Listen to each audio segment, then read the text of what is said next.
第一个赛季我们就打进了季后赛，我知道我们所处的位置很艰难，但是我们会全力去拼，让看清我们的对手后悔。去年的春天，WE拿到了第一个冠军，我很怀念当时夺冠的情景，我很想再重温一次。我们已经连续4次杀进总决赛了，如果这一次春决没有 RNG 的话，那這個賽季對我們而言肯定是不夠滿意的答卷吧。經過11年嘅低谷，我哋重新進入咗季後賽，對我哋嚟講係一個好好嘅開始。我相信我哋呢個隊伍能夠再次創造奇蹟。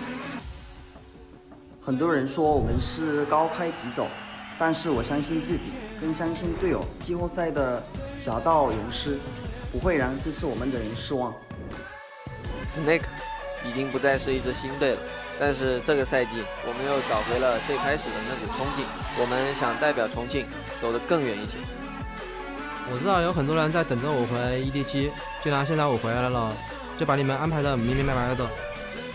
我來到 LPL 已經有3年的時間，沒有比現在更好的機會了。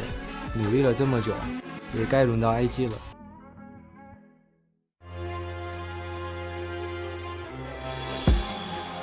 6 paths, they're calling me Madara. Your guys will hide in the mystic. My brothers put iron in fists like Kazuya. Man call me an amateur. I put numbers in squares like dates on a calendar. Had everyone dressed in black like I came here trying to unlock a new character. Had everyone dressed in black with a bottle in hand like Lei Wulong. Walk in a party, see a Barbie, you looking nice, I just give her a smile and a wink. Could have been dead, I could have been rich, I could have been locked in a cage.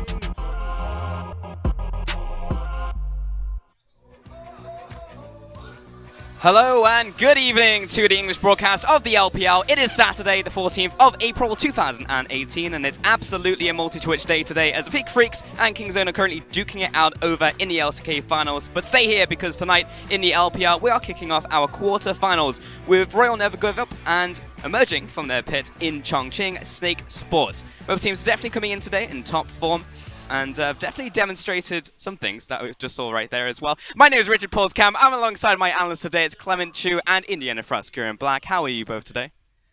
I'm feeling quite well, but I hope the teams are not as amicable to each other as we just saw Karsa and Let Me right there. I want some sparks flying, and I want to see some punches with that as well. Not like the couch cuddling? No, not a big couch cuddler? That's fine. Not a big fan. That's it from the analyst. Let's go ahead and take a look at how the bracket has been playing up so far in the playoffs, because in the first round you can see there was a lot of 3-0s happening. BLG swept JD, and on the opposite side, Royal Never Give Up destroyed Team WE. Which means at this point we have 6 teams left, and RNG, Snake, BLG, and Rogue Warriors are a single best-of-5 away from an international appearance at Rift Rivals. Now that said, one of these bracket sides is much different than the other, Clement. And we do have to talk about whoever wins today will go on to face Invictus Gaming. Also a thing to note, there is no weighted games today, so we can go the distance to 5 games. Yeah, enjoy your prize. Win today and then go up against the most dominant team in the LPL. But today's matchup is Royal Never Give Up taking on Snake Sports. And this is the first time I've seen Snake in a long time. They've been over in their stadium in Chongqing. Yeah, they've left the Snake Pit and they've now returned to Shanghai. So it's not just a battle of form. You know, our Snake in tip-top shape to take RNG, who already had the warm-up game across from Team WE. But it's also our Snake going to be able to blend back into the Shanghai arena and start strong. Exactly. That's a really good point. I think it's a point about who has better form, because we've seen Snake kind of floundering in terms of the meta, and RNG also had trouble closing out the games. That's why we're seeing them right here at the bracket, not at the top. All right, Clement, you've been a big proponent of Snake all split long. I believe it was this exact desk I was sitting on at the very start of the split, and you said Snake will be the team. This is their year. This is their split. Tell me why they're going to win today. This is your moment, Clement.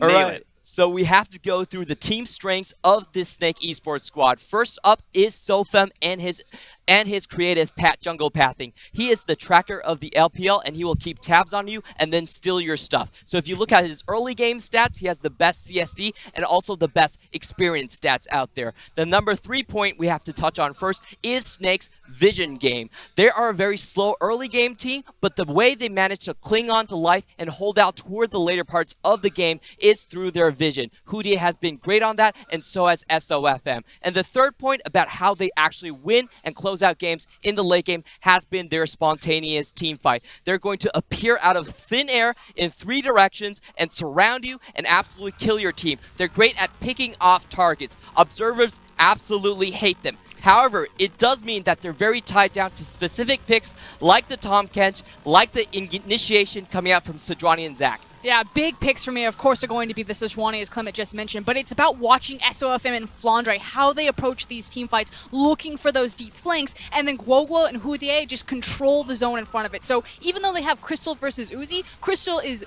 buffed by a lot of the work that the rest of his team is doing. Oh yeah, you've got to definitely look at that top lane, because FLICKR, if you just look pound for pound, all of RNG's talent is so strong that maybe FLICKR can make the difference in the top lane, but it's going to be tough today.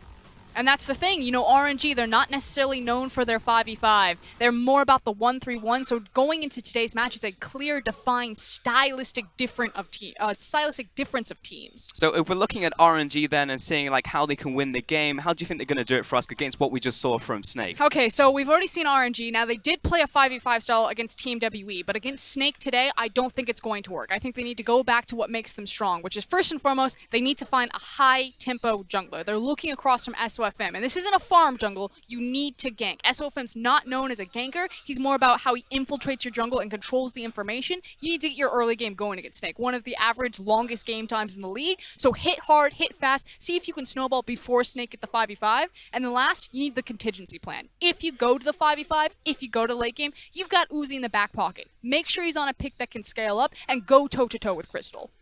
And just to go off that, I think for Snake, it's the other way around. They are the team with the longest win time in the playoffs left. And what they need to do is get to that late game. So far against RNG, they haven't been able to hold up in the early game. And a big problem does come down to draft. They're a blue side team, but RNG is much more of a red side counter team. The last time they played, the series lasted less than an hour. RNG were able to run them off the cliff in the early game. If they go late, however, like you said, their team fight style does counter RNG. They can make those sudden picks and punish RNG for putting Ashe in a side lane. But what makes this so interesting then is because they are a stylistic mismatch, it means that draft phase is that much more important, because this is literally going to come down to either draft can be good, and it's just who executes better in that match on the day.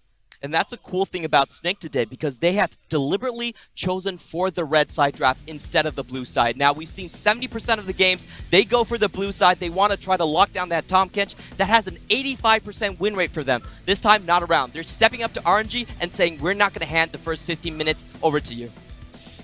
And I think one of the biggest surprises for sure from RNG at the very least is we were all expecting, Carter to be starting in the playoffs. We see him so much in the regular season, and then boom, it's MLXG. So we'll see who will be starting today in just a second. And statistically, between Karsa and MLXG, like you said, it's MLXG starting. MLXG tends to be the slightly more aggressive jungler, but statistically, they are actually fairly even to each other.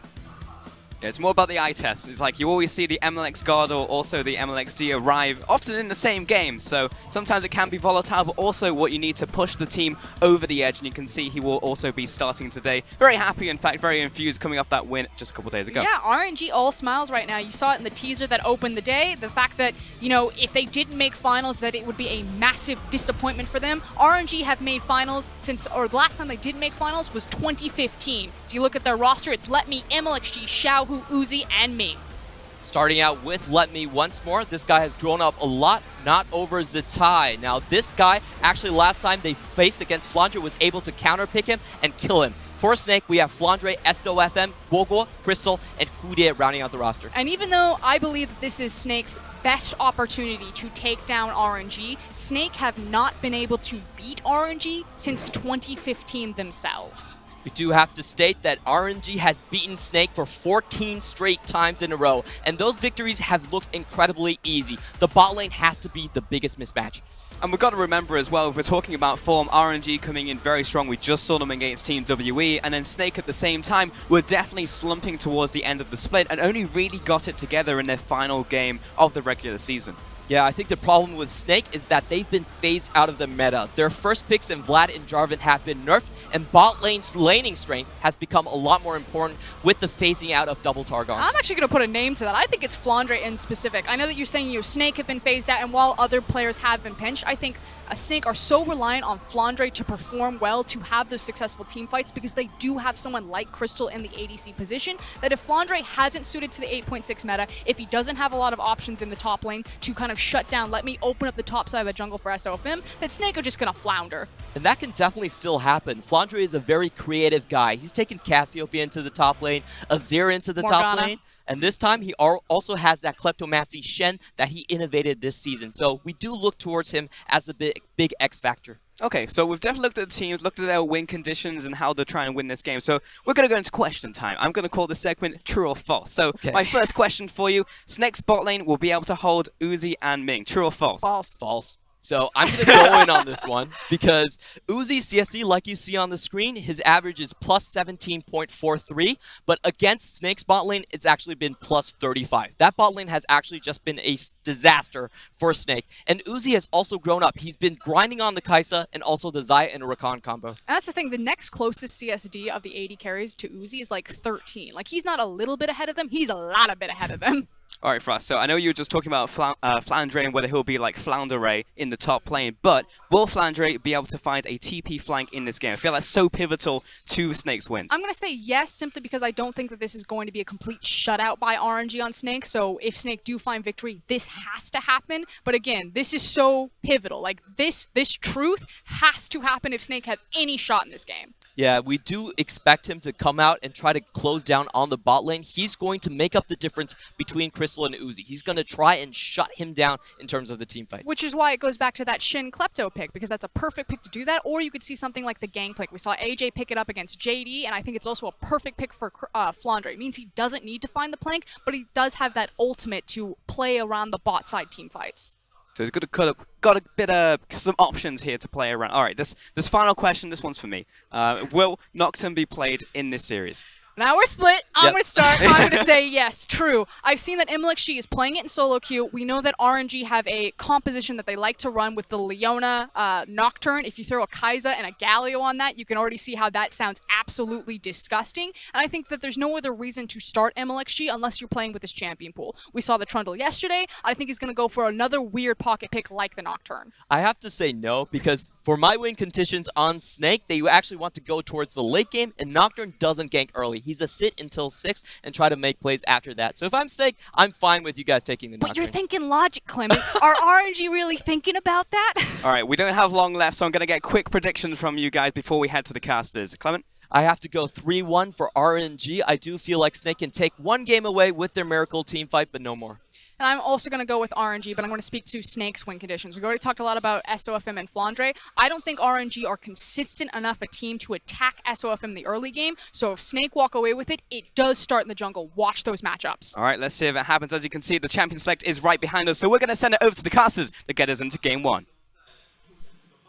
Thanks, Pulse. I'm Raz. He's Fish. Let's get us off the screens because we're going to go straight into Champions League for game number 1. It's a quarterfinal, baby. We're about to start the action. It's going to be RNG taking on Snake Esports. The first time Snake are going to leave their Snake pit from Chongqing, come here to the Shanghai Battle Arena. Now they're challenging RNG. That's why, of course, pick ban already started. We're already leaking into the analyst desk. Let's just talk about it. The fact that Snake have red side, big point of concern for me is the fact that they've won 5 out of their 17 red side games. It's not a point of strength to them. No, has not been a point of strength for them this season, and they've taken away some crucial champions from Uzi with their red side bans. Kaisa, as well as Caitlyn, have been banned out by Snake. Sion's going to hit the bench as well, with RNG taking away Camille, Rising Gangplank. And I want to see a Varus pick up immediately from Snake, because if you're going on red side, I want to see them attacking the bottom side of the map so it evens out that bottom lane discrepancy, and they can start to force and focus in on the red side jungle. Look to actually get into MLXG's jungle, get his Raptors camp. That has to be a strategy if they're picking red side here today. RNG go for the first pick of Karma, something that was made very popular by Doinby in the mid lane, used that supportive champion, and now the rest of the mid laners in the LPL started to pick it up a lot more aggressively. We know that RNG do flex it as their support as well.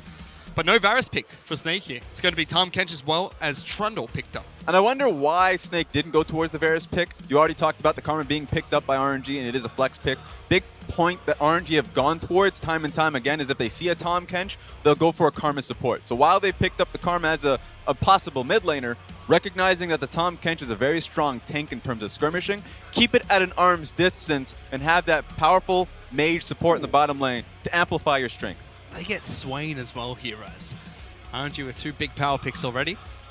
Curious to see what they're going to use to round out their draft. Trundle was normally picked in the jungle against Olaf, but RNG decided to pick it up as their jungle of choice anyway. Isn't the strongest jungler for MLXG specifically, but is a very powerful jungler in the meta. So pick up the Olaf, get that, I'd say, level advantage, experience advantage, or just be able to get into the enemy side of the map really quickly. So if that's going to be a Trundle jungle for SOFM, he's going to have a tough time dealing with Olaf.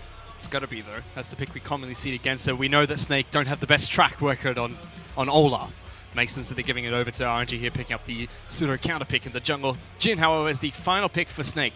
Mentioned on the analyst desk, the bottom lane has to go toe-to-toe somehow against Uzi and Ming. It has not happened in the past, it has not happened recently, but they have to find form in this match. Yeah, and the fact that they've gone towards Jin in the first phase is interesting to me, because Jin has been known as a AD carry that you can leave alone on the bottom side of the map. Doesn't have a lot of damage as the game goes on, but is great for pick potential. So Snake has a great pick composition.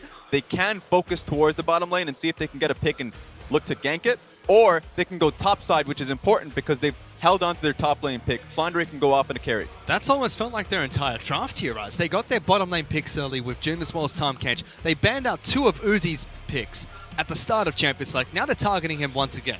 Zaya's been taken away by Snake in the second ban phase. Would not be surprised the final ban is going to be another 80 carry, whereas RNG focusing on the mid lane. Guoquo's Cassiopeia is taken away. And with the 380 carries that have been banned on the side of Snake, I wonder if Ezreal, okay, it's going to be the Varus that gets banned out. Because Uzi, when he gets focused in and bans, he usually tends to go towards the Ezreal. He can play a Sivir or an Ashe, but that's really digging deep into his pool. So I want to see if Uzi, when push comes to shove, goes towards the Ezreal pick. Still can go towards the Kog'Maw as well, something we haven't seen recently since we moved away from patch 8.4 into patch 8.5 and now 8.6 for playoffs. Snake will have to show one of their picks here. Wow. They pick up Galio late into the draft. Should be heading into mid lane for Guoquo. That just showcased Snake really wants that team fight for them. Even though they don't have the damage in their AD carry, they're still looking towards what would be their mid laner. Or at least, no, their top laner. So I wonder if they're going to try and flex that Trundle top side or bring out something like a Vladimir. FLICKR has the highest damage percent for a top laner in the league for his team. So it makes sense if they can build a composition that revolves around supporting him and give him that final pick to try and take down RNG in this match. Let's see what that final pick for FLICKR will be, but you're right, Ezreal is picked up for Uzi in the bottom lane. And it makes sense for him because that means that it's going to be a Karma support. Karma, Ezreal, a lot of poke in lane, and it works well when you can control the wave and start to chip at the Jin. Sure, it's going to be difficult dealing with the Tahm Kench per se because he can deal with poke quite well, but I want to see what Crystal can do with the outright poke that Ezreal provides in the early laning phase before that first base. It's not going to be a Karma support though here, Raz, because it's going to be On as the support in the bottom lane. Karma should be heading into the mid lane. I wonder about that because that could be Swain. You're right. See, They so it could be flex it Swain multiple mid ways. or in top Karma support. A lot could change right there. You know what? Snake say we don't care what you can throw in the top lane. Give me Swain, give me On. It doesn't matter because he picks up Fiora. FLICKR wants to take it to RNG today. You're absolutely right. Karma is the supportive choice for RNG. So there we go. RNG wants to focus on trading in the bottom side of the map, while Snake wants to focus on the top side skirmish. So Galio, while a strong mid laner to deal with bottom lane fights, I wonder if he's there to amplify the top lane dive. It's going to be Let Me that's going to be dealing with that power, or at least the power going up against him. Oh, damn. You're right there, Ez? I'm just saying that this is going to be rough for Let Me. He's had some tough laning phases in the past. Going up against a Fiora in the early game with a Galio to back him, and then as the game goes on, suddenly the Fiora, of course, has items for herself. It's a really rough matchup. We know that FLICKR is good at these Cleptomancy champions, but Fiora is one of the champions that picks it up. And we'll have to keep track of that top lane, because we already know that a lot of eggs are on the FLICKR basket. He is usually the carry for Snake. Even the Desp we're talking about, will he find a late game teleport? Probably not in this matchup, because he is going to want to try and split push to his way to victory. So the focus is, can he take down Let Me in that one-on-one situation? Yeah, and I wonder, because having game one be a FLICKR game hasn't usually been the style of Snake once it comes to push and shove in playoff time. Because when it gets to the playoff time, usually the patch starts to favor 80 carries. And you're starting to question, well, is he going to be playing tanks? Is he going to be playing Gnar? Gnar is his go-to in most scenarios because it's the best of both worlds. And that's where I really want to focus the discussion. Normally it goes to the 80 carries. Look at how much focus Snake put on that bottom lane party. Jin and Tahm Kench, first rotation. 4 bans against Uzi, forcing him on an Ezreal, even drawing the Karma as the bottom lane support pick. Is that going to be enough, though, for Snake to go even the bottom lane? It'll have to be, because of how much time they've had to prep for game one. You can tell within the draft phase. You can tell probably practicing this composition numerous times.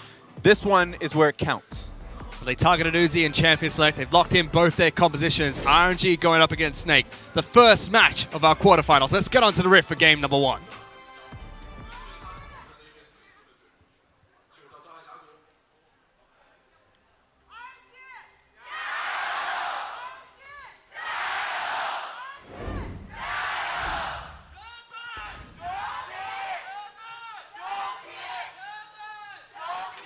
Great to see that the Snake fans made it all the way here to the Shanghai Battle Arena and still giving their signature Snake chant. Yeah, I mean, I thought it was just going to be the Snake team coming in the invasion to Shanghai, but it was also the crowd as well. So fun to see that they brought that chant, as you mentioned. But still, it's packed with RNG fans here today, Raz. You'd expect that as well, as the game being in Shanghai today. Yep. And they are the favorites going into this match against Snake. They were talking about it on the analyst desk as well. Heavy favorites in this game one. We mentioned it's going to be relying on the bottom lane for Uzi. Can he take down Crystal and Hudia the way he has done in the past, the way he has done this season as well? This is a very scary level 1. Very scary, but they do go for the invade. MLXG takes quite a bit of damage. Snake might have just repelled him away from the jungle. He's still trying to take this camp. They're coming through. Smite battle between SFM as well is going to take it down. No, actually just first blood picked up instantly. Coming up by Jin there. They do get the blue buff. They do continue chasing on down. RNG already losing their jungler, still chasing forward. Pillar is there, forcing a flash out of Uzi. Disaster start for RNG. Yeah, being able to get the blue buff for himself means that he was able to get E for his level 2. And it made it so much harder. I don't know why MLXG decided to face check that bush. He probably thought he could ride that line B low enough to take the camp a lot quicker. But realizing that you have Ezreal and, of course, Q for the Olaf, that's a very scary poke to be able to run into the enemy jungle with. He just decided that he was going to use his face for it. Is he in trouble here, though? SFM goes for a Raptor invade, and MLXG catches him, wins a war, comes down, knocking me off to the turret. MLXG gets his blue buff back and gets a revenge kill against SOFM. 2 minutes into the game, and this is already my favorite series. What is actually happening in the minds of SOFM and MLXG? MLXG, we already talked about that invasion, and then SOFM decides that he's not going to back away the moment the first Q comes in from MLXG. This is some stuff right now.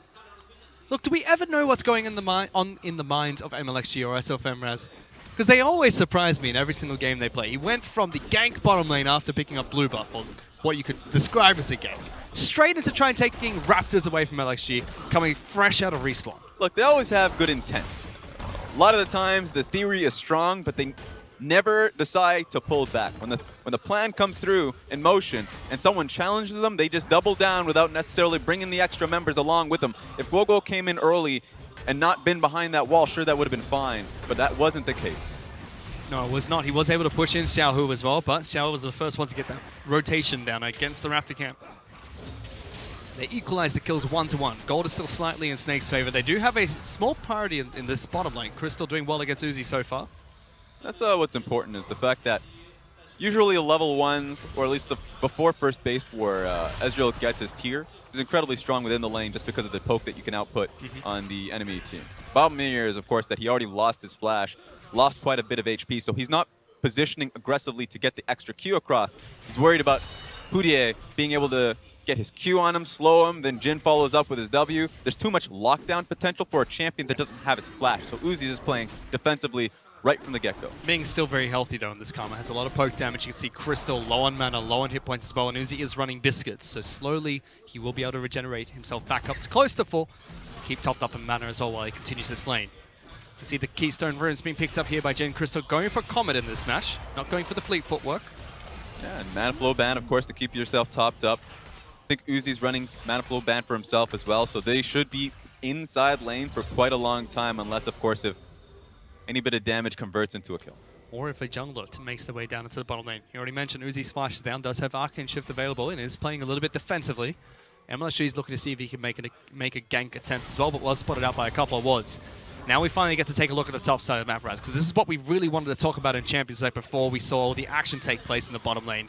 Flandre against Let Me, already trying to push on in against his turret. Yep, already 10 CS ahead, and already just, of course, queuing in on command to be able to get the Klepto proc for himself. So he's doing quite well immediately in the laning phase. But a big thing that I want to focus on immediately is the fact that MLXG getting an early base with the kill that he did receive does mean that he has an Ionian Boots of Lucidity right from the get-go. So he has access to Predator, which means this bottom lane has to watch out. Predator, extra movement speed, as well as the reduced cooldown on summon spells for MLXG. Very curious build path, but hasn't been able to make any use of it so far. Top side of the map, Let Me takes Flandre down fairly low.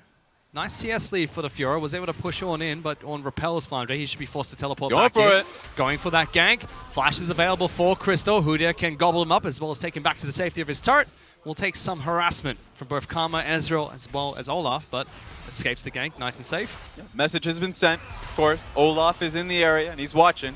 So Uzi can control the wave a little bit more easily, unless if he gets damaged like this. Cool. Yeah, he's going to have problems now. For me, the biggest worry is the fact that Crystal has flash and heal, and he's probably going to be looking for any time to just flash in on Uzi. So. But there's that biscuit again, Raz. 6-minute mark comes by. Uzi gets another biscuit for himself, and it regenerates percentage missing hit points. Slowly we're able to regenerate back up. Top side of map again. Letme's forced to teleport back into his lane as well. This is like a child going inside of a candy store. I don't know what SOFM's thinking right now, but he has 2 lanes on opposite side of the map that he can just focus in on. He can go bottom lane with the amount of pick potential that they have and with how hard they're winning the lane, or he can go top side of the map and start to look for those dives because Flandre is really trying to punish this man. We'll keep track of that later on the match, but so far things just a farm fest between the two teams. And like you can see on your screen, the last time Snake were able to pick up a victory over RNG was in June 2015, Raz. On top of that, there's a lot on the line in this best of 5 series. Not only does it put you one step closer to getting into the finals, the spring split of the LPL, but a win here for either team in this best of 5 sends them to Rift Rivals. They lock in an international event for the year. Yeah, at least one international event being able to attend to. That would be great for Snake that has had absolutely none. Just hasn't gone abroad. So that's what's hilarious to see out of Snake. This would be their best opportunity because hitting on the fact that they haven't been able to beat RNG, it's because they haven't had an identity that they can say that they are truly better than at RNG rather than this split. Beforehand, RNG was always known as a stronger team fighting team, but with better talent as well if you look towards Uzi. This time around, you could say that they have, at least Snake, are a stronger team fighting team, which is why Clement mentioning on the desk that he just wants them to get to the late game unharmed. Yep. Because RNG averaged, what, 2 team fights again? I mean, even in the series against Team WE won 2 team fights in game 1, and it was RNG that were able to fight back and pick up 2 team fights for their own to finish game number 1. But now, we know Snake is the team fighting team, RNG the team that like to split push. How did they start grouping up for that? Because it's Snake that's picked up Fiora in this matchup. They don't have a team fighting team comp with that Fiora pick. Yeah, that's very fair. I think a lot of what Snake is riding on right now is split push focused. You better get out of there, Crystal. Or they can look for smaller skirmishes disregarding the opposite side of the map. Because technically they can look for bottom lane fights. There would just be skirmishes because Fiora wouldn't be any part of them. All right, now Crystal, you're riding that line a little bit too thin. This is a bit scary here. Uzi's gone back to base. He's got his tier. He has a Sheen as well. And this is probably what would have happened at level 1 if things didn't go south during the blue buff engage for RNG. Yeah, this is why Uzi loves this pick. It gives him a lot of control within the laning phase. Sure, Ezreal does not have wave clear, and perhaps Jhin could be able to deal with that with this Dancing Grenade, but the issue is that when he walks up for Dancing Grenade, you know where he's going to stand to put him in animation lock, and Ezreal can easily get that poke across, especially with the Sheen. So right now, Uzi has his number. It's going to be Crystal that needs to get the meaningful damage across with perhaps the Essence Reaver so you can start trading properly. He's able to deny a couple of waves, and SOFM goes in to try and take blue buff away from LXG. Xiaohu is right behind him trying to collect blue buff for himself. Doesn't get the buff, but stops the mid laner from getting it at least. That's proper for him. Love that SOFM is not afraid of just going for these skirmishes, knowing that Galio has ultimate. So is he afraid of anything though, Raz? He isn't. He died for no reason earlier on, but this time around it was calculated. So I like that at the very least. You can see Xiaohu's performance against Team WE in their round 1 playoff match to send them into the quarterfinal match against Snake. He's been stepping up throughout the latter half of Spring Split and has done well so far in the playoff matches. And one of these stats won't show is the fact that he was double MVP as well in that series. So showing up, not only going hard in the paint, but also on the Zoe pick, something that he hasn't picked so much, only once in the regular season, lost on that game, comes back in the playoff and has an outstanding performance on it. So yeah, the thing is, Xiaohu right now is on an uptick. So if it's Uzi, Xiaohu, Letme, or perhaps is a tie later on that's all showing up in the laning phase, then Snake will have some troubles here tonight. Especially now that Xiaohu's got his hands on Swain, what is considered to be a powerful pick in patch 8.6. This is the patch where he got buffed. But we haven't seen too much from it just yet. Yeah, I would say usually the Swain comes online on Catalyst purchase. He's already at his he's stacking the Rod of Ages already. Exactly, he's already hit that point, but also level 9 is when he gets his Q fully stacked up and he can start pushing wave on command. So you can already see the wave getting pushed in. Galio's going to have to make it. So this is an opportunity for RNG to start utilizing Xiaohu a little bit more, just because Guoguo is going to have a hard time keeping up to his wave push. And we've been trying to navigate around this bottom lane res, but eventually we've got to talk about it, because this is the 4th or 5th wave that has been shoved in against Snake's turret. Hootie has been forced back to base. He has to change out for teleport. Did get his support quest completed, so does have an extra few wards now thanks to Targons. But it's just been devastating coming out from Uzi in that bottom lane. Constantly pushing them in, constantly denying CS. Yeah, and the worst part about it is the fact that MLXG has picked up on it as well. So he's just trying to play bodyguard so Trundle doesn't come into the bottom lane. Because theoretically, most Jins are fine getting pushed in as long as they can look for that long lane pick. The TP comes through, they can start opening up with Jin ulti, but that's not going to happen if SOFM can't even walk into the river. Snake are trying to make a play in the mid lane. Ultimate does get used by Xiaohu. Pulls back Guoguo, and MLXG is going to try and fly on in as well. Guoguo forced to flash away. Xiaohu uses his ultimate second charge. Doesn't get the damage he wants onto Guoguo, just as someone to spell being burnt. Yeah, he had to flash just because Xiaohu had full soul fragments, level, or at least 5 stats. Oh no, but SOFM, he gets pulled back by Xiaohu. Guoguo can't save him with the ultimate. Third kill being picked up here by RNG. Just had to watch out for that. Walked in a confined space in between the tower and the wall. Of course he's going to aim for you. So SOFM getting his hands warmed a little bit, just kind of getting a little bit more, I'd say, a little bit more exercise underneath him. I don't know what was happening there. I'm clueless. Raz, you can't be clueless here, Raz. You're meant to tell us what's going on. You just can't do that. But that's the first real piece of action that we've seen since the SOFM counter invade that came out from the level 1 skirmishes. We saw MLG fall early, then we saw SOFM fall during the fights. He went for a couple of invades here and there. Since then, it's just been top lanes pushing in for Snake, bottom lanes pushing in for RNG, but finally we get to see a gank from both junglers in the mid lane. Yeah, and I think ultimately, right now, Snake are trying to hold on to Fiora scaling up. Fiora takes a long time before she really gets anything meaningful versus tanks, just because you could already see what the items are being built for Let Me. He's going to be a fridge just underneath his own tower. Meanwhile, bottom lane is accelerating way too quickly in favor of RNG. That tower is getting chipped out time and time again. Crystal's losing out in CS. He's already caught up just a little bit, but the real worry is the fact that RNG are really looking towards this bottom lane. Already getting, or at least looking for vision at that point. Control wards being controlled, really well done from MLXG. So Snake have to be on the ball and trying to defend this tower. Otherwise, the Fiora won't have enough time to be able to scale up to something proper. I'll touch on that in a second, but MLXG is trying to invade against blue buff again. SOFM's able to secure it for himself, but again, denies it from his own mid laner. Now trying to take Grump. Wards being placed down by Ming, making sure they can spot him out. MLXG fancies his chance of taking down Ocean Dragon. Enough wards to try and spot out SOFM rotating, but they only now see that one spotted him starting out this dragon. Yeah, they didn't even have to clear it out, essentially, just because the prep from Uzi and Xiaohu was so well done, pushing into both mid and bottom lane wave, that there's nothing Snake could even do about it. They challenged at that position, they would have just lost the team fight. Yeah, and that's exactly what you were talking about, Raz. RNG able to attack this bottom side. Even though it hasn't led to more objectives like kills in the bottom lane or taking down the turret just yet, they've been chipping away at it to get the neutral objective. Dragon's taken down, which is what I wanted to ask you earlier. If Snake can't defend this bottom lane, if they can't protect Jin as well as Tahm Kench, do they attack that top side, and how? Because Flandre's been sitting on an island. He has a nice CS lead for himself, but nothing much has come out of that. They would have to take a risk with the Galio. If he's getting pushed in, he would have to just say, okay, I'm going to lose a bit of CS, but I need to look towards the top lane dive immediately, and maybe look for a trade, because RNG would want to look to dogpile bottom side of the map, but you're already getting Fiora ahead, so that's a strategy that they would want for themselves. Well, SFM is charging into the mid lane, looking to lock down Xiaohu. Ghost is being used by Swain, and Guoguo is dashing out. MLXG again, he's close by, ready for the counter gank. Pops the Predator, but Xiaohu's second charge of the ultimate's not going to work this time around. They just keep trying a gank onto Xiaohu every single time he has 5 fully stacked soul fragments, so they know they're not going to get a kill. They're just hoping that it turns into something. Sure, they get their ghost, but Xiaohu still has flash. He's still taking a lot of pressure.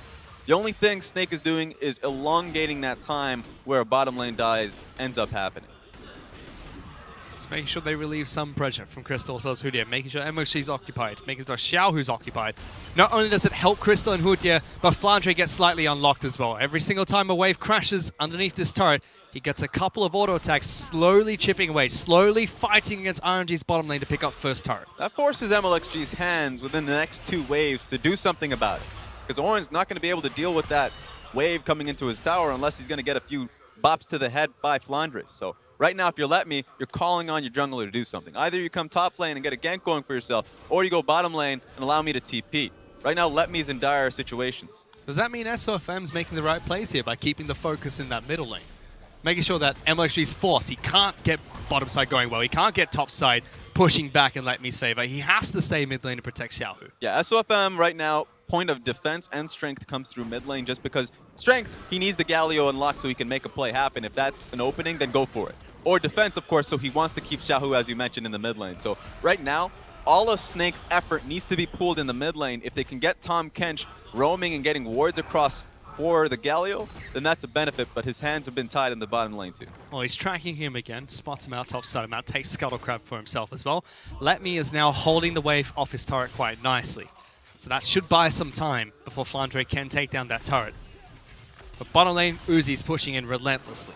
Another ultimate being thrown out, looking to try and force this wave in towards the turret again. Poke damage onto both Hootia as well as Crystal. This is interesting. The fact that FLICKR hasn't based as well, he doesn't want to necessarily use TP unless if a bottom lane play happens. Xiaohu's getting looked at again. Taunt connects, they get some damage onto Xiaohu, but again, look who's right behind. It's MLXG pulling back Guoguo once more, forced to use his ultimate to try and jump out of this fight, but it doesn't go too far at all. MLXG throws another axe, picks up that kill, now checks out SOFM, he flashes into it, Swain rips him back, MLXG survives as well, and it's a double kill for Olaf. With just single-digit HP as well, the fact that they go in for the fight, Xiaohu must feel heavily disrespected on the side of Snake. That's the third, fourth gank that they look for him. They're not going to get the kill. This time they get punished heavily for it. Force after force in this mid lane. It's only kept Xiaohu occupied. It's never looked like it's going to trouble him at all, Raz. And MLXG, yes, he's not been able to help the top side. He's not been able to help the bottom side. But those counter ganks that allowed first turret for RNG in the mid lane picked up by Xiaohu. And the worst thing about it, too, is Woko tried to use his ulti to get out of that situation. But of course, if he's in Ragnarok, MLXG is not impacted by it, so he's able to chase him down. 3 kills for himself means that he's just going to keep going. Now, look at this. I don't understand what the game plan is. Look how far of a reach for Guoguo to even get the taunt ready. Look how close Xiaohu was to his own turret. So this seems like a little bit of desperation coming out of Snake, because in no way or in comms are you thinking that's going to result in a summoner spell, let alone a kill. Well, there's 2 kills being picked up here by RNG. They can take down the mid lane out of turret as well. Top lane finally falls for Snake, but at the same time, bottom lane was taken down by RNG. Yeah, 2-1 in favor of RNG and turrets. That bottom lane tower being taken down had to happen. Crystal had to move away from it. The fact that that mid lane wave got pushed into the second turret in favor of RNG meant that Xiaohu was just going to look for a dive bottom lane. So, at the very least, Snake could look towards their top line and saying that FLICKR is doing well for himself, but I do not see a new strategy for FLICKR. But that's all they have left. They have a 35 CS lead on FLICKR top center map. He's taken down Let Me's turret, but that's it really. I mean, SOFM, he had a CS lead over MLXG. That's nullified by the 3 kills and the assist that's been picked up by MLXG. Xiaohu now, a kill, 3 assists, taking down mid lane out of turret. Uzi as well as Ming, we were talking about them the whole game. They are already ahead. Snake only have 1 player left in this match that's ahead of RNG. Yeah, 1 player, 1 strategy. Right now, RNG could look for skirmishes, get deeper vision with control wards, even just decide to play it lame and look for the neutral objectives of the Infernal Dragon coming up in 30 seconds and the Rift Herald that's already up and available. So right now, RNG have a plethora of options. Meanwhile, Snake, they need to find, I would say, at least pick potential. If Jin finds that one, since he has Rapid Fire Cannon available to himself, if he can get Xiaohu, maybe Ming, and try and get a kill off of that, then that's valuable. I just don't see who they have follow-up for the Jin pick, because Galio is not going to be able to get anything across unless if he has some meaningful AP, and he doesn't. He has magic resist more so. So I don't see where the point of damage is if it's not from the Jin. Still sitting on 2 items, matched by Uzi at the moment. He's going for Trinity Force build on Ezreal as well, not picking up the Iceborne Gauntlet. And Mana Meme fully stacked up, complete. That's now a Mirror Mana. Infernal Dragon going to be picked up as well by RNG. Second elemental of the game. Next one to spawn is going to be another Ocean Dragon. And Snake are trying to throw as many people towards the top side of the map as possible. Crystal as well as Hootia pushing this in towards the top lane in the turret. FLICKR just hiding in Fog of War in the bottom lane at the moment. Yeah, this is a good formation from Snake just to look for a mid lane pressure, I would say. Being pushing that top lane in incredibly so, like 2 waves, I would say. And then having Galio push out mid-wave means that they wanted to put in deeper wards in blue side jungle. It didn't happen. Don't think that SOFM had the wards available for himself. But that's just a strategy that you would want to see coming out of Snake. Just because there's nothing else they can take on the map. They can't take the top lane inner tower. Bottom lane, they want Fiora to go for herself. So they want a strategy so they can look to chip at the mid lane tower. RNG is going to match those formations though. Uzi as well as Min get thrown towards top side of the map. They're going to push back in against Crystal as well as Hudia. Latmi's happy to farm against Fiora at the moment. Has the Frozen Heart complete. Ninja Tabi complete as well. So has decent items to go toe-to-toe for now. Look at the damage. So much damage coming out from Uzi. She's on the top side of the map as well. He fancies his chances for a dive. Undertow doesn't connect. SLFM is slowly rotating up towards top side of the map. And now Swain's starting to move. Xiaohu has been pushing out that lane for so long. He just wants to clear out the vision so he can be able to move top lane while completely hidden. There you go. RNG forced him off of that turret. Xiaohu threatens to move up, doesn't even have to get to that top lane. Another turret's going to be broken by RNG. The map is in their control at the moment. Take a look at that. The fact that Jin can't do much at all. He needs to be at his turret at all times to receive the minion wave and to see if he can set up for any play. Uzi is so aggressive. He's been free to Arcane Shift forward against 3 members of Snake. And he's not afraid. He's spiked. Right now, RNG have a great mid-game composition. All he really needs for himself is the Blade of the Rune King. So he can just start eating in for those kind of poke opportunities. So right now, Uzi is as aggressive he's ever going to be unless he gets Blade. Meanwhile, Xiaohu getting Zhonya's for himself means that he can look to be a lot more aggressive. He can be a secondary like pseudo tank. So RNG can decide to play a lot more forward. We have to give credit to Let Me in the bottom lane here, because he's been holding his own against Flandre, and now he's finally going to get some help from Xiaohu. Ghost is being used the ultimate. Ornn's ultimate gets used as well. Can they lock him down? Riposte is there. Gets pulled back by Xiaohu over. So much damage is coming out from the bird, and it is the word as well. Xiaohu with the kill, helping out Let Me in the bottom lane. Of course, use his Ghost as well, so he can chase down Fiora. It's going to be rough. I mean, right now, Snake needs to find something or else they're going to get completely pushed out of the map. Well, Uzi's just arcane shifted on top of Crystal as well as Hudia, looking to lock him down. Good damage coming out from Uzi. Gets healed up by Karma as well.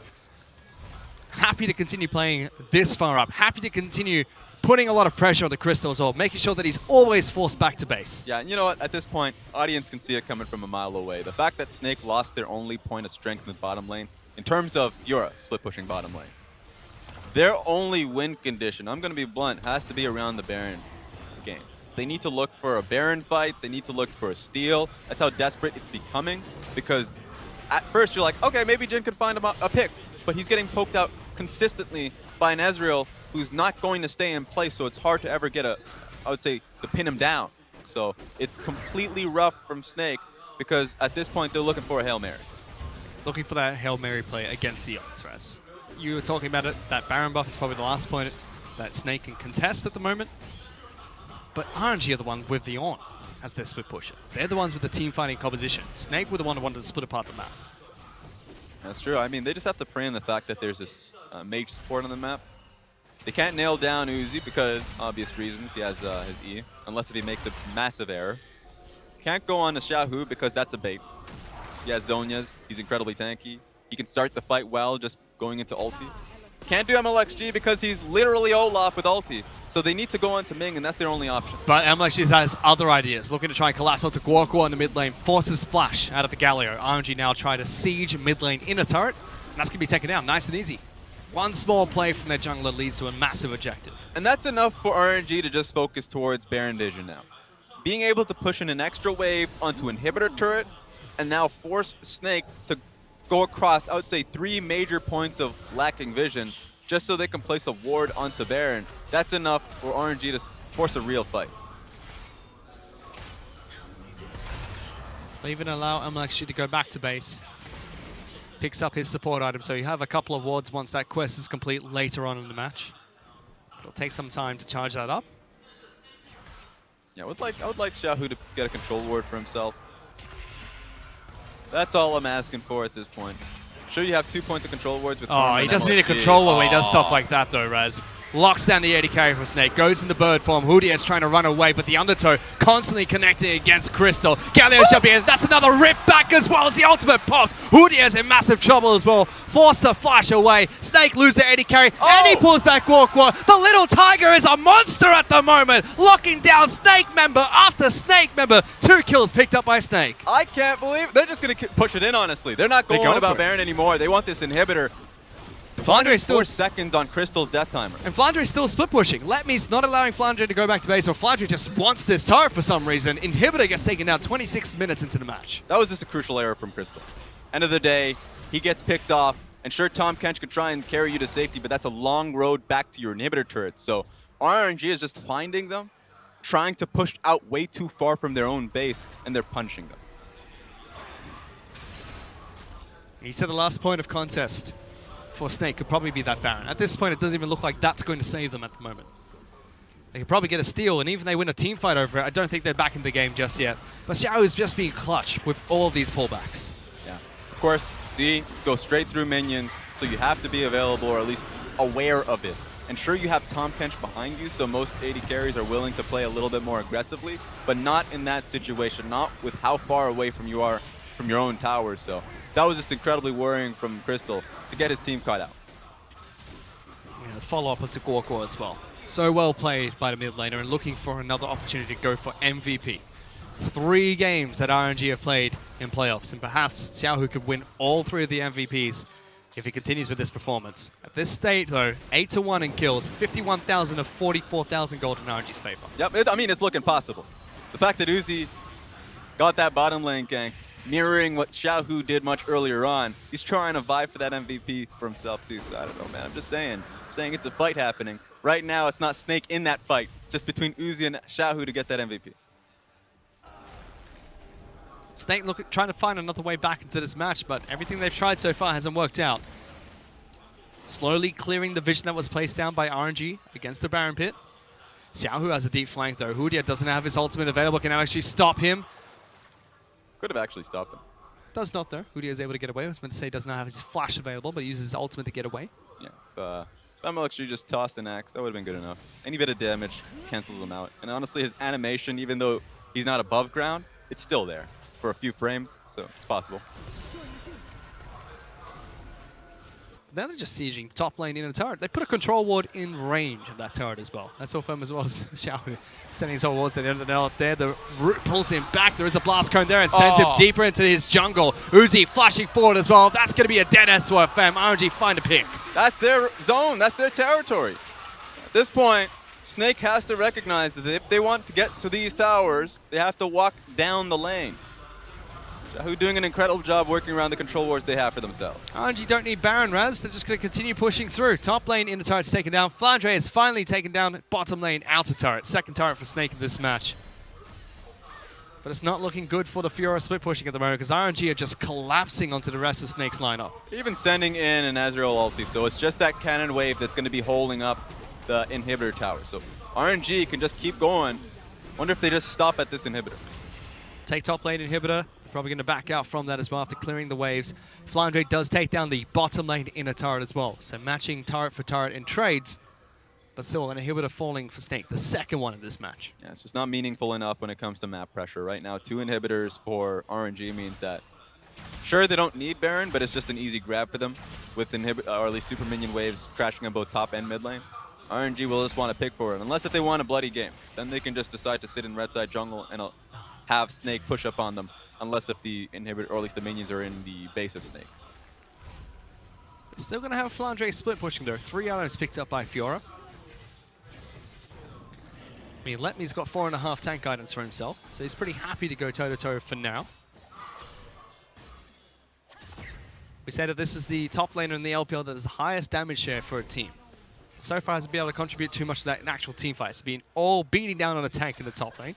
And that's always been Snake's struggle when they get in playoffs. They haven't gone far when they've utilized a top lane heavy style. Not a lot of teams have, and it's just because it takes a lot to get a top laner rolling. Well, they're rotating everyone down to the bottom lane. They give up on Baron control because you know what? If they can kill Flandre, it doesn't matter. That's the last lane that RNG have to push at the moment.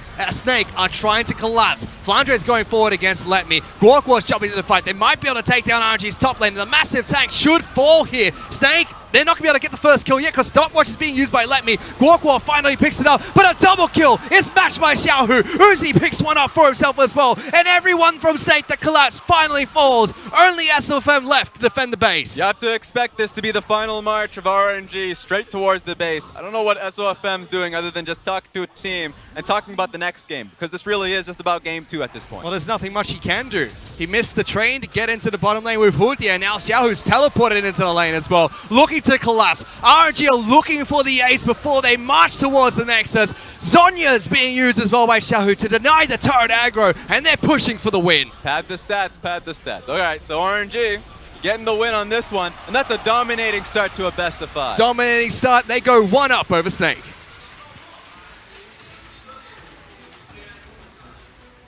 Oh, all right. Not much to talk about in that one, just because RNG made it clean.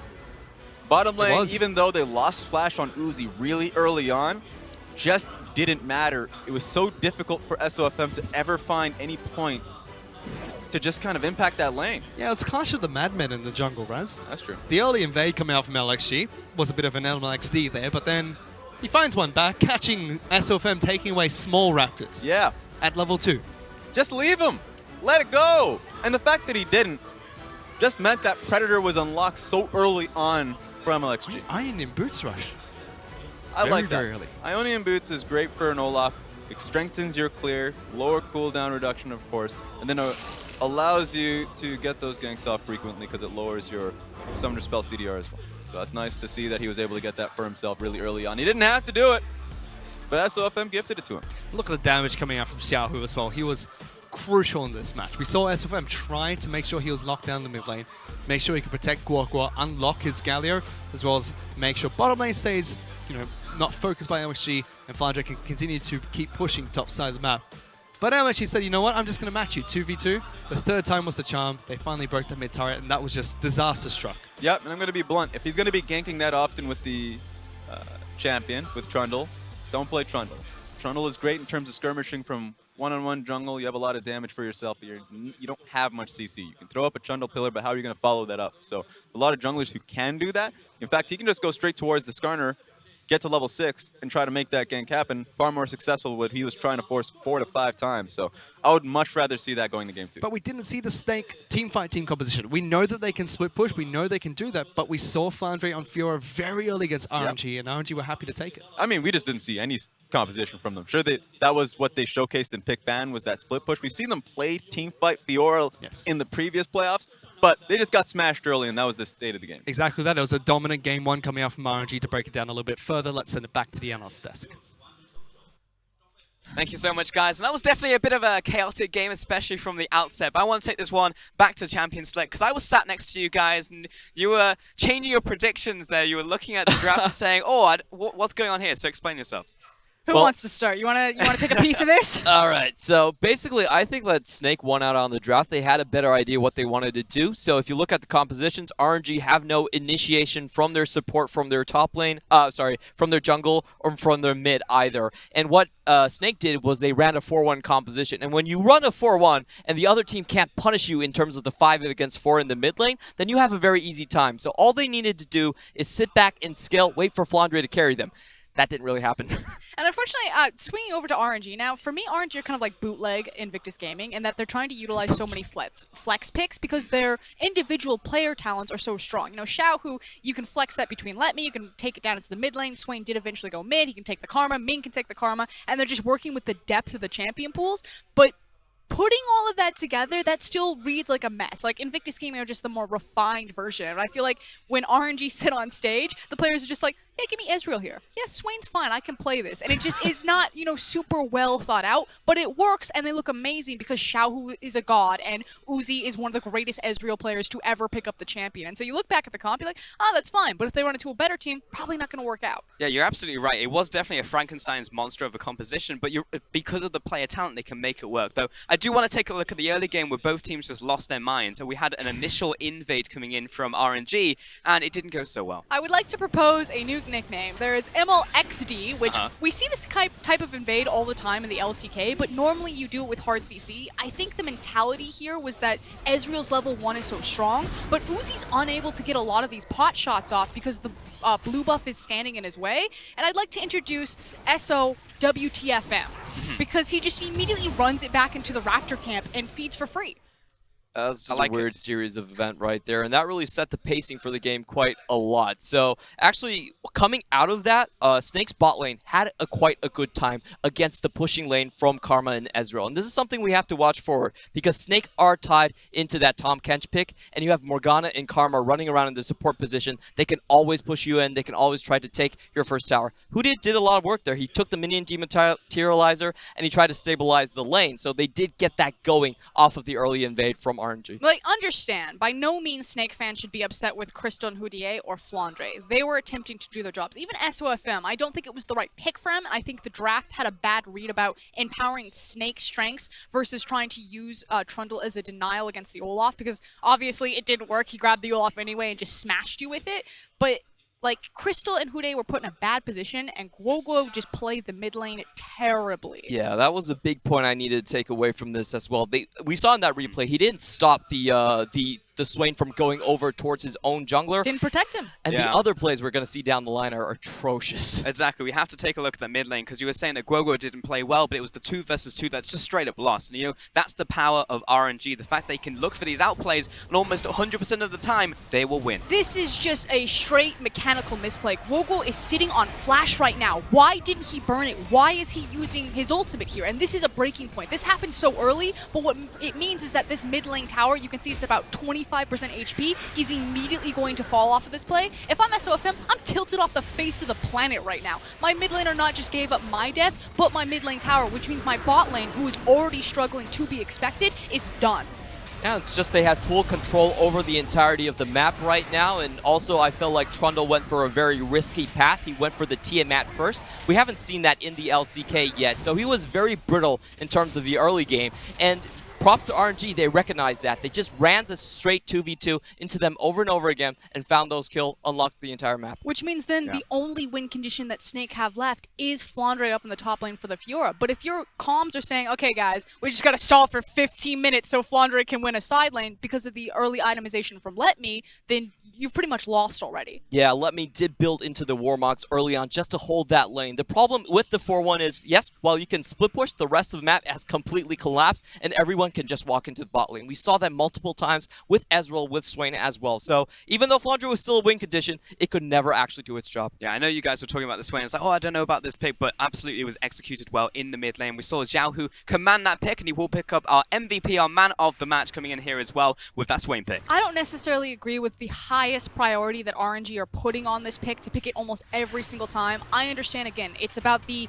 flex and the depth of their champion pools, and when Xiao Hu plays it this well, you might as well, but against Invictus Gaming, if they win the series here, I have some cautions about this. I will say, however, they are not Invictus Gaming, and Swain is still a very strong power pick in terms of patch 8.6. It does massive damage. That AP rotation is 4.0 in the late game. If he gets a full combo out, he's completely wiping your team. So going back to your RNG win condition, I feel like this is a perfect pick for them because it gives them that late game teamfight power. That's the key word though, late game teamfight. I understand that it works against Snake, but Invictus Gaming have one of the shortest average game times of anyone in the LPL. You are not going to get that Swain off the ground fast enough across from the likes of Rookie, across from the likes of the Shy. They're not against Invictus Gaming. Yeah, I was going to say, like, what's your reasoning for being like they will not adapt? Because this is clearly working in this series, but what's telling you that RNG aren't going to change completely how they play against someone like Invictus Gaming? I mean, I would hope that they would, because again, they're already changing in the playoffs. So far against Team WE and Snake, we've seen team fight compositions oriented from WEs, or excuse me, RNG. So this is RNG reading what their opponents do and then choosing to match them versus going back to their 1-3-1 style. But so far, boom. I mean, it's worked, you know, mic drop right there. But we'll see how it works out in this second game, because clearly game one was a whitewash. We're going to go to a quick break. We'll be back in 2 minutes.